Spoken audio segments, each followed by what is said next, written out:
Friday the 13th is considered to be an unlucky day by the more superstitious amongst us. However, the news so far today has been much better than expected. The US and China have reached a historic trade agreement that will see the next wave of tariffs averted and tariff rates on approximately $360 billion of goods imports into the US cut by 50% according to Wire reports. Now, it remains to be seen what the details are, but any agreement will likely include numerical targets which will risk the reimposition of tariffs if they're not met next year. So the risks of a fresh outbreak of trade wars is certainly very possible in 2020. However, global equity markets have responded well to the news, with the S&P making fresh highs for the year, up an incredible 26% year to date.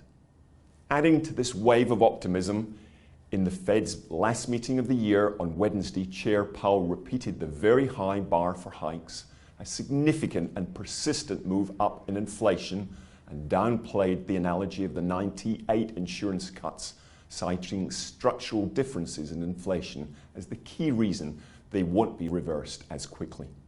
Powell also seemed to tip his hat to the dovish wing, citing several officials who've embraced an inflation overshoot as appropriate policy.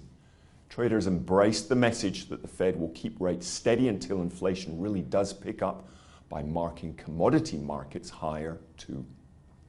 News that the Central Economic Work Conference gathering that ended in Beijing earlier this week saw top policymakers calling for contingency plans to offset growing global risks added to the sense of optimism about global reflation.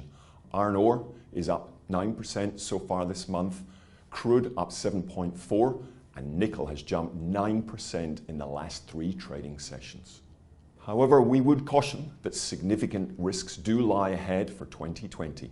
When markets return early next year, will be met by Trump's impeachment trial in the US Senate.